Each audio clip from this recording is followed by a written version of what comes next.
Nah, berdasarkan masalah-masalah ini, saya mengajak teman-teman di Stupa 5, ayo dong kita lakukan yang namanya kritik arsitektur. Nggak main-main. Kita panggil konsultannya Paul Rudolph ke sini, atau enggak kita surati mereka. That your building is this like this. Dan masalah yang terjadi di lapangan ketika proses bangunan dijalankan, tidak dijaga konsistensi fungsi bangunan, betul? Anda lihat Hotel Sahid. Saya lakukan riset di sana dan Hotel Indonesia sebelum jadi Hotel Kempinski. Hotel, Anda lihat, tidak lagi disewa per day, tapi per month. Sehingga hotel berubah fungsi menjadi office. Di Hotel Sahid di lantai 1, lantai 2, itu ada law firm, ada consultant arsitek, ada macam-macam, ada retail. Jadi sekarang okupansi rate di Hotel Sahid bisa dihitung 30% adalah bisnis. Yang lainnya adalah tinggal. Sehingga tidak jelas konsep Hotel Sahid. Apakah resort hotel atau bisnis hotel? Bisnis hotel yang masih konsisten sekarang adalah Le Méridien dengan okupansi rate 65%. Kenapa? Karena masih konsisten dengan operasionalnya. Konsistensi fungsi bangunan itu menjadi penting dalam arsitektur. Nah, building management melihat dalam satu proses yang utuh, yaitu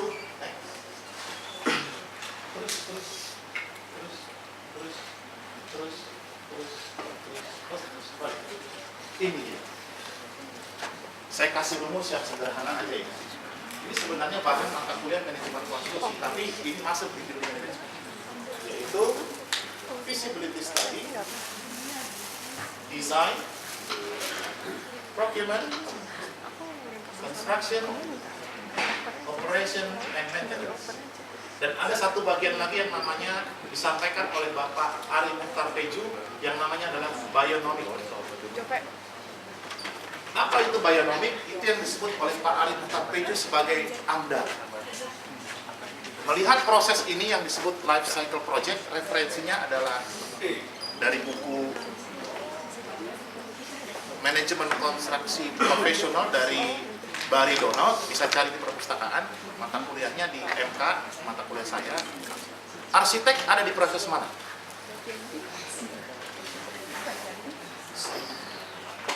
Arsitek ada di proses mana? Ayo.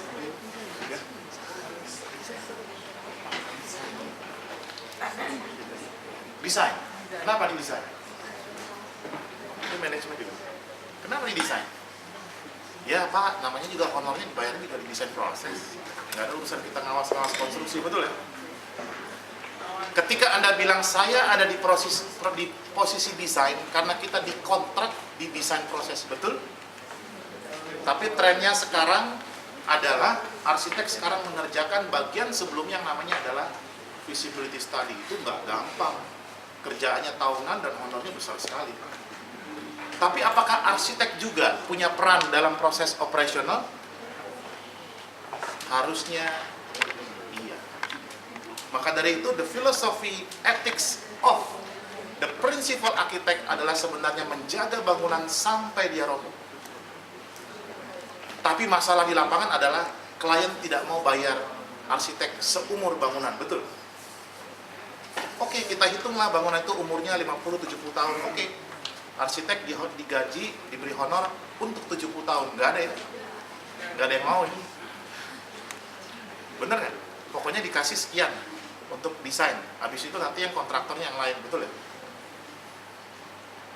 Tapi jangan salah, sekarang trennya sudah mulai. Arsitek itu di-hire untuk long time period. Karena bangunan ini bukan sekedar gambar dan desain semata. Karena bangunan adalah investasi. Jadi the building adalah, nah, saya mau cuci otak kita semua ya. Bangunan adalah investasi. Kenapa investasi? Ketika kita tanam uang kita di bank, yang kita harapkan adalah bunga. Kedua, modalnya berlipat kali lipat, betul ya? Kalau bisa 3 tahun lagi saya dapat bunga plus modal saya naik, betul? Dan tanah dengan NJOP di Jakarta setiap tahun bisa naik 20%. Rumah saya di daerah Desa Pondok Aren Bintaro 2004 NJOP 500.000, sekarang 2012 NJOP sudah 4 juta. Naik berapa persen? 10 kali. 1000%. Betul nggak?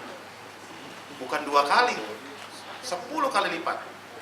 Jadi tanah saja merupakan investasi. Nah, ibarat investasi nggak cukup cuma ngedesain. Jadi nggak main-main tuh klien kalau investasi sejumlah uang untuk bangun sesuatu, cuma ngebangun selesai, enggak. Kita hitung umur bangunannya, lalu klien bilang, berapa yang saya bisa dapat the next 30 years? 30 tahun lagi seperti apa? 40 tahun lagi seperti apa? Selain harga tanah dan bangunan naik, operational function juga meningkat. Maka dari itu macam-macam cara proses pembangunan. Ada yang build, operation, transfer, dan lain-lain. Saya nggak bahas itu. Ya, nah, balik ke yang namanya investasi. Jadi kita sudah paham yang namanya the projects is investment. Maka dari itu perhatikan benar. Lalu apa Pak relevansi antara investasi dengan arsitektur? Jadi bagian kami yang sulit adalah mengkorelasikan sesuatu hal yang non-arsitektur world ke konteks arsitektur. Padahal di proyek itu nyambung. Tapi nggak apa-apa, namanya juga di kuliah. Kan kita belum di proyek ya. Ketika Anda di proyek nanti, hitungannya adalah investasi. Ketika ngedesain, investasi. Ngebangun, investasi. Operasikan, investasi. Seluruhnya dihitung dalam satu report yang namanya feasibility study report. Ya, oke, saya tidak akan melihat yang namanya operation dan lain-lain, kita fokus ke desain. Tapi etiknya adalah ketika kita menarik satu garis, 1-2 cm, itu investasi. Jadi hati-hatilah kita semua termasuk saya. Melalui hal ini, di dalam konteks building management, investment itu nggak main-main. Investasi bisa berdampak positif, bisa berdampak negatif. Ya, jadi kalau saya merancang, di dalam pikiran saya, etiknya saya adalah to serve the client, to get acquainted with the client. Artinya apa? Supaya klien juga mempunyai sesuatu di masa depan. Maka dari itu sederhana lah. Tolong jaga konsistensi fungsi bangunan. Anda bisa melakukan riset di Jakarta. Dengan umur bangunan 10 tahun aja ambil. Bangunan mana yang fungsinya masih konsisten? Itu permasalahan di Jakarta. Sehingga kalau kita ngatur zoning, ngatur RUTR, ngatur begini begana begono, cek dulu berkas di mana dia dibangun pertama kali, bener ya? Kalau sekarang udah berubah. Dharmala Building dulu pure office. Paul Rudolph itu benar-benar melihat bagaimana matahari, hujan dan lain-lain dengan kegiatan office. Sekarang ada gereja, maaf kata, tempat ibadah, ada sekolah, ada resto, macam-macam berubah. Ya, kalau bangunan-bangunan baru oke lah, kita nggak terlalu. Coba lihat bangunan yang 10 tahun. Maka dari itu Stupa 5 saya bilang lakukan research di mana bangunan itu pertama kali dibangun. Jadi eranya Dharmala sekitar tahun 80-an gitu. Lakukan research sampai sekarang. Lihat, datangi ke sana. Apa perubahannya? Dampaknya apa? Dindingnya nggak terawat, lantainya pecah-pecah, gelap, lampunya nggak bisa diperbaikin karena kabelnya udah putus, liftnya nggak jelas, geruduk-geruduk, terus sesak sekali. Jadi interpretasi kota dilihat dari bangunan. Maka dari itu benar-benar deh yang namanya arsitektur punya peran yang nggak gampang sebenarnya. Ya, nah saya balik lagi ke sana. Yang mau tanya silakan ya. Nah ini prolog dulu ya. Apa sih manajemen, apa sih project, apa sih ini. Oke, the building is the projects, the building is investment. Sekarang saya mengajak siapa yang terlibat di dalam pembangunan. Siapa aja sih? Ada arsitek, ada teman-teman sipil, lalu ada interior, lalu ada landscaper, ada owner. Ingat ya, Anda punya owner sebenarnya dua, yaitu owner the client, tapi juga pemerintah. Sebagai penyedia regulasi, mau nggak mau kita masih nurut. Kalau nggak, ceritanya lain. Undang-Undang 28 tahun 2002 ada dua persyaratan keandalan bangunan. Saya lihat slide sebelumnya.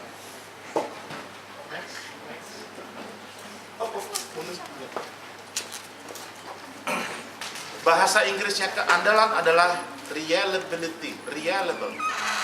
Jadi ada dua persyaratan di Indonesia, yaitu